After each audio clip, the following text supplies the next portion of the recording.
Nightmare on 34th Street is a 2023 British low budget Christmas horror film, anthology film actually. And this is directed by James Crow, and obviously it is borrowing from the Miracle on 34th Street name, which is a classic Christmas movie from the 40s as well as remade in the 90s. But this one is purely horror, and we are dealing with some sinister shit here. So like I said, this is an anthology, so this is split into four segments. I don't know how I felt going into this film, just with the title and with the poster or anything like that. I didn't expect the best thing in the world, but I also like to find hidden gems like this sometimes, especially when they're holiday themed. They can be a lot of fun.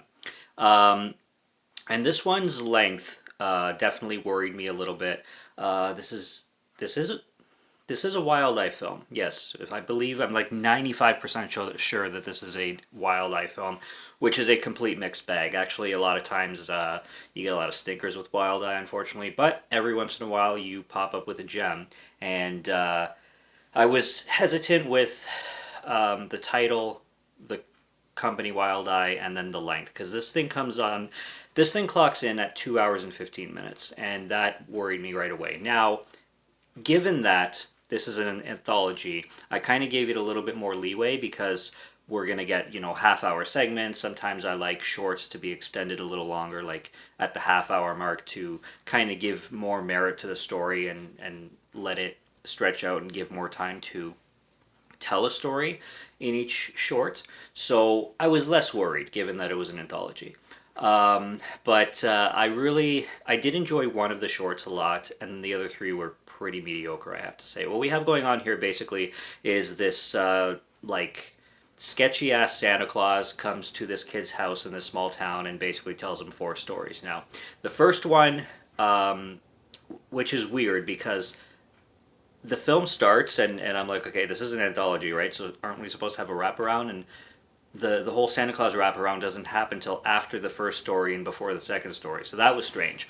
But the first segment involves this girl who Santa came to visit her one Christmas Eve, and he has like a burn mark on his face. He looks like Two-Face kind of, and he murders someone, I forget who, but he does a bunch of murders in front of this girl, and then this girl basically goes psychotic and joins him, and then it flashes forward 5 years later, and she's I don't know if she's like a teen or a young adult, I don't know. She's a pretty girl though, very pretty.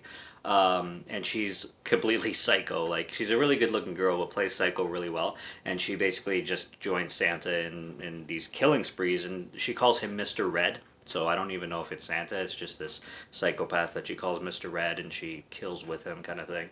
So there's that. And then the second story, which is my favorite, involves this puppeteer, and he's obsessed with his puppet shows.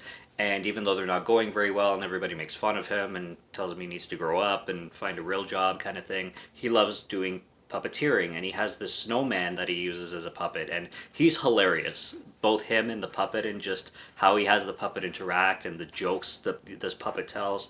And just like the puppet's always inappropriate, but he always wants to do kids shows. So it gets really funny, and then he gets into this like serious competition with this other puppeteer, and the other puppeteer is doing better than him. It just gets really funny and really horror, like horrific too, but that one's really horror comedy-esque. And I liked the directions that short went, and I wish it was just that full length to like an hour and a half kind of thing. But the third story has to do with Krampus. The Krampus that shows up looks nothing like the traditional Krampus, though. It just looks like an average devil with average devil horns. It looks nothing like Krampus, and it just involves this woman murdering people and blaming it on Krampus, and then everybody thinks she's crazy. Nothing that unique, nothing that inventful. So, and then on the fourth one, I don't know. I think they called it like the 12 Slays of Christmas or something, and you get killer kids involved. By this point, I was really checked out. I'm not gonna lie. These shorts were getting way too freaking long. This film overstays its welcome like a motherfucker, and that's why I take back the whole. Because it's an anthology, I kind of forgave it for going over 2 hours. It did, like, this thing needs a good 45 minutes trimmed off of it. There's a lot of filler. There's a lot of you know, you know, there's a lot of stretching out these stories that really don't have to be there. It just really, really made me check out really fast. And by the last like 20 minutes of the movie, I'm just like, okay, I'm ready for this to be over.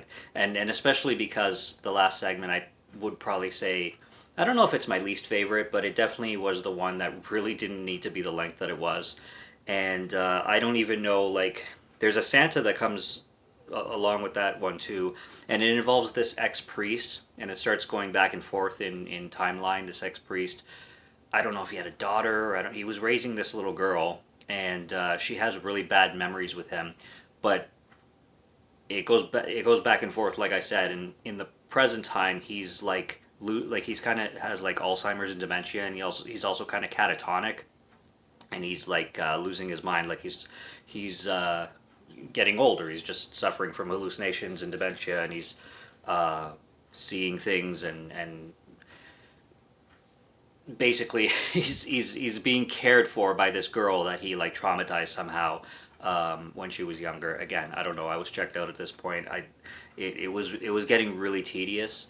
I know I'm supposed to be reviewing all these these segments clearly, but that last segment I was just like, yeah, whatever. But yeah, that's basically what it revolves around: some murderous kids, and then this priest who is losing his mind as he ages, and this girl who he did something to. I don't know. But yeah, those are your four, and then you got the wraparound story with the Santa Claus telling the stories, and that's it. It's way too long. Like I said, the main thing is that this film easily could have lost 45 to 50 minutes and been better. But it's not terrible. I think I gave it a 1.5, and as I've said many times on this channel, my not my Rotten Tomatoes, my Letterboxd scores really is just a balance between my enjoyment of the film and what I think the quality of the film was. The quality of the film raised this one a little bit, because I actually think for a low budget film, the director did a really good job with cinematography, the way it was shot. The acting was pretty good from all around, like especially in my favorite segment, the second one with the puppeteer. Great acting, and it wasn't like, it wasn't just so bad it's bad, and it wasn't so bad it's good either. Like, it had merit to it. You can tell that this was more professionally done than lots of other low budget pieces of cinema that I've seen. It's free on Tubi, so you can check it out there. It's an okay, at best, Christmas horror anthology film that could have been better, but could have been way worse. And that's really all I got in it. So I just wish my favorite segment was just its own movie, because the other three, I don't know, I just kind of gave them meh to. And biggest thing with this is it's just way too long. So that's what I got on Nightmare on 34th Street. Go check it out on Tubi if it sounds up your alley, and check it out for yourself. Make up your own mind. Subscribe to Morgan Film Fan if you like to listen to my voice, or if you like my film reviews. I'll be back with more soon, so stay tuned for those. Check out what's on the channel already. Stay tuned for what's coming. Until next review, have a good one. Take care and cheers.